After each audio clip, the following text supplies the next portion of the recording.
महाभारत के युद्ध का 11वां दिन समाप्त हो चुका था। कौरव सेना बुरी तरह बिखर रही थी, परंतु कर्ण के नेतृत्व में युद्ध की लपटें और भी भड़क उठी थीं। दुर्योधन की आज्ञा से कर्ण को सेनापति बना दिया गया था और उसने प्रतिज्ञा की थी कि वह अर्जुन का वध करके अपने मित्र का कलंक मिटाएगा। इसी बीच 12वें दिन की संध्या में युद्ध भूमि में एक ऐसी घटना घटी जिसने पूरे कुरुक्षेत्र को हिलाकर रख दिया। दुशासन ने उस दिन भीमसेन को ललकारा था। भीम को भी वह दिन याद था जब द्रौपदी का चीरहरण हुआ था और उसने प्रतिज्ञा की थी कि वह दुशासन का रक्त पिएगा। भीम ने क्रोध से भरे हुए दुशासन पर गदा से प्रहार कर दिया, जिससे वह घुटनों के बल गिर पड़ा। आज तेरा अंत निश्चित है, दुशासन! भीम गरजे और उन्होंने अपनी गदा उठाई। लेकिन तभी युद्ध भूमि में बिजली की गति से एक रथ प्रविष्ट हुआ। वह कोई और नहीं बल्कि अंगराज कर्ण थे। कर्ण ने अपने परम मित्र के जीवन को संकट में देख लिया था और तुरंत हस्तक्षेप करने का निश्चय किया। कर्ण ने अपनी शक्ति और कौशल से भीम को रोकने का प्रयास किया। भीम और कर्ण के बीच भीषण द्वंद्व हुआ। दोनों महान योद्धा थे। भीम अपनी गदा और शारीरिक बल के लिए प्रसिद्ध थे, जबकि कर्ण की धनुर्विद्या अतुलनीय थी। अंगराज, हट जाओ! आज मैं अपनी प्रतिज्ञा पूरी करके रहूंगा। भीम गरजे। भीमसेन, मैं अपने मित्र की रक्षा के लिए किसी भी हद तक जा सकता हूँ। यदि तुम्हें रोका न गया तो यह अधर्म होगा। युद्ध चलता रहा, लेकिन कर्ण ने अपनी रणनीति के तहत भीम को धीरे धीरे थकाना शुरू किया। भीम की गदा की मार घातक थी, लेकिन कर्ण की गति उससे भी तेज थी। आखिरकार जब भीम थोड़े थके हुए लगे, कर्ण ने अपनी दिव्य शक्ति का प्रयोग करके उनके चारों ओर एक तेजस्वी बंधन फेंका। वह बंधन देवताओं के आशीर्वाद से प्राप्त था, जो किसी भी योद्धा को कुछ समय के लिए निष्क्रिय कर सकता था। भीम ने बंधन तोड़ने का प्रयास किया, लेकिन असफल रहे।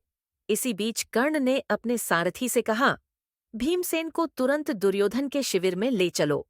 जब यह समाचार पांडवों के शिविर में पहुंचा, तो चारों ओर हाहाकार मच गया। अर्जुन ने क्रोध से अपना गांडीव उठाया, लेकिन श्री कृष्ण ने उन्हें शांत किया। अर्जुन, जल्दबाजी मत करो। हमें पहले यह जानना होगा कि कर्ण भीम के साथ क्या करने वाला है। द्रौपदी भी व्याकुल थीं। हे केशव, यदि भीम को कुछ हो गया तो हमारी प्रतिज्ञा अधूरी रह जाएगी। श्री कृष्ण ने मुस्कुराकर कहा, घबराओ मत द्रौपदी, भीम का भाग्य कुछ और लिख चुका है। दुर्योधन के शिविर में भीम को एक मजबूत किले में बंद कर दिया गया था। दुशासन अत्यधिक प्रसन्न था।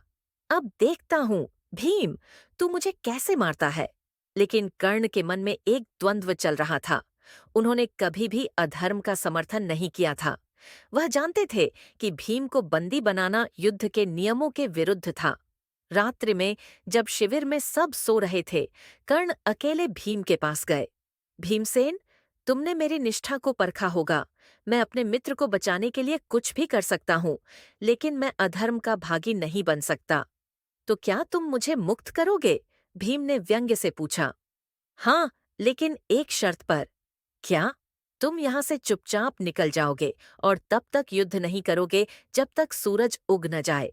भीम ने कुछ सोचा। वह कर्ण की ईमानदारी को जानते थे। अंत में उन्होंने स्वीकृति दे दी। कर्ण ने रात के अंधेरे में गुप्त रूप से भीम को मुक्त कर दिया। सूर्य की पहली किरण के साथ ही युद्ध का नगाड़ा बजा। दुर्योधन और दुशासन को तब झटका लगा जब उन्होंने देखा कि भीम वापस अपने शिविर में थे। यह कैसे संभव है? दुशासन चीखा। कोई गद्दार हमारे शिविर में है। लेकिन कर्ण ने चुप्पी साधे रखी। उन्होंने अपने मित्र की रक्षा तो की, लेकिन अपने धर्म का भी पालन किया।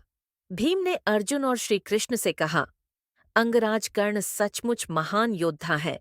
वह अधर्मी नहीं है, लेकिन उनकी मित्रता ने उन्हें गलत राह पर डाल दिया है। श्री कृष्ण ने मुस्कुराते हुए कहा, कर्ण का हृदय विशाल है, लेकिन उनकी नियति पहले ही तय हो चुकी है। कर्ण का यह कार्य उनके व्यक्तित्व की जटिलता को दर्शाता था। वह मित्रता निभाने के लिए किसी भी हद तक जा सकते थे, लेकिन वह अधर्म का समर्थन नहीं कर सकते थे। युद्ध आगे बढ़ा और नियति ने वही लिखा जो होना था। लेकिन यह घटना महाभारत के इतिहास में कर्ण के एक और महान निर्णय के रूप में दर्ज हो गई।